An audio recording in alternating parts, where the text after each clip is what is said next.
मध्य प्रदेश के प्रसिद्ध कथावाचक बागेश्वर धाम के पीठाधीश्वर पंडित धीरेन्द्र कृष्ण शास्त्री ने इंदौर में पत्रकारों से चर्चा की, जिसमें उन्होंने इंदौर के नाइट कल्चर को निशाचरों की संस्कृति बताया है। साथ ही कहा कि प्रदेश सरकार को इसे तत्काल बंद करना चाहिए।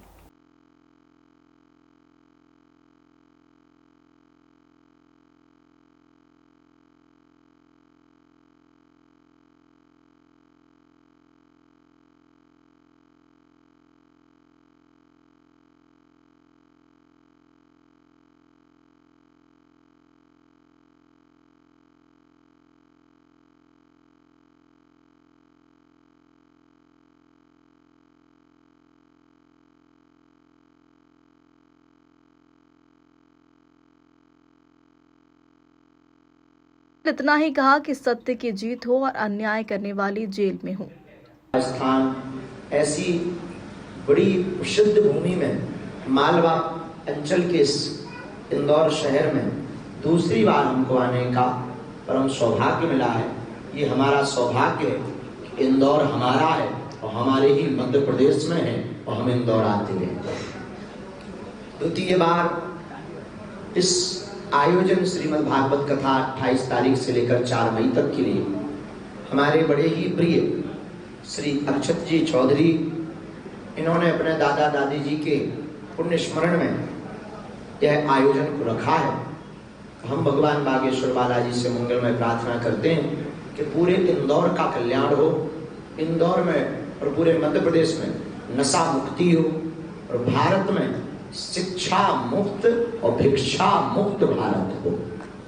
इसी कामना के साथ हम आज की इस पत्रकार वार्ता में आपके जो भी मनोभाव में खुजली उठ रही हो वो आप बोल सकते हो, उस पर हम चर्चा करेंगे। तो भारत में इतना स्वीकार नहीं करना चाहिए जितना इंदौर ने करने का ये दुस्साहस किया है। इसको क्या कहते हैं अंग्रेजी में? Night culture. नाइट कल्चर तो निशाचरों का है और इंदौर में निशाचर थोड़ी रहते हैं। इंदौर वाले तो धार्मिक लोग हैं, माँ अहिल्या की नगरी वाले लोग हैं, जिनके उपासक महान शिव थे। तो शिव की उपासिका माँ अहिल्या की नगरी है। तो रात्रि काल में जो नाइट कल्चर है, इससे निश्चित हमारी संस्कृति भी खराब होगी, संस्कृति भी खराब होगी, यहाँ की अस्मिता, हमारे इंदौर की जो पवित्रता है उस पर भी दाग लगेगा, क्राइम भी बढ़ेगा, पुलिस का काम भी बढ़ेगा। पुलिस का काम बढ़ेगा तो सरकार पे उंगली भी उठेगी। इसलिए सरकार को तुरंत बिना सोचे समझे इसको बंद कर देना चाहिए।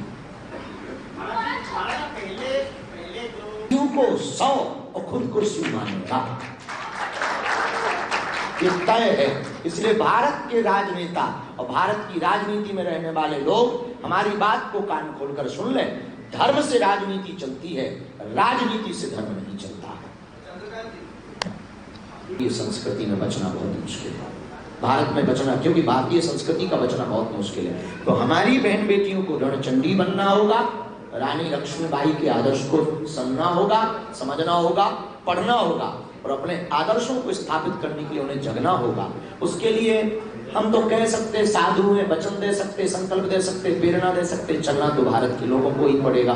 पर कुछ ना कुछ आपके कहने के बाद हम कुछ ना कुछ अपनी तरफ से प्रयत्न और ज्यादा करेंगे। धन्यवाद। बहुत युवाओं में जागृति आई, युवा में ट्रेंड आया।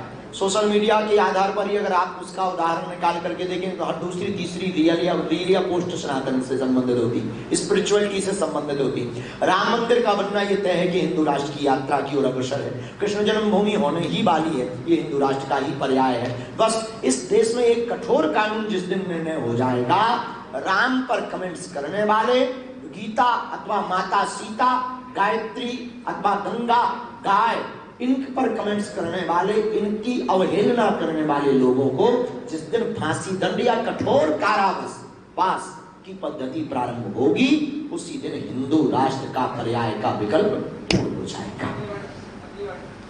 हिंदू राष्ट्र ही था और हमको कागज पर सरकार के द्वारा घोषणा नहीं चाहिए, हमको तो भारत के रहने वाले लोगों के दिलों में घोषणा चाहिए। हमारा उद्देश्य अलग। और हिंदू राष्ट्र या सनातन राष्ट्र का उद्देश्य ये नहीं है कि दूसरे मजहब को नीचा दिखाना या भगाना। हम उस भारत से हैं, उस सनातन धर्म से हैं जो असहिष्णुता का पाठ पढ़ाता है, अहिंसा का पाठ पढ़ाता है, जो सबको अपने में समावेश करता है। हमने रहीम, रसखान, मीरा, रैदास, सूरदास, वाल्मीकि, तुलसी, इन सबको एक पंक्ति में बैठा करके अमृतस्य पुत्रा मान करके इनकी वंदना की है। इससे ये तय होता है कि हम ना मुसलमानों के विरोधी हैं, ना ईसाइयों के विरोधी हैं, हम सनातन के कट्टर पक्षधर हैं। कोई आता है तो स्वागत करना हमारा धर्म है। राम जी ने रावण के भाई विभीषण को स्वागत किया, तो हम इन लोगों का स्वागत कर सकते हैं अगर ये आते हैं।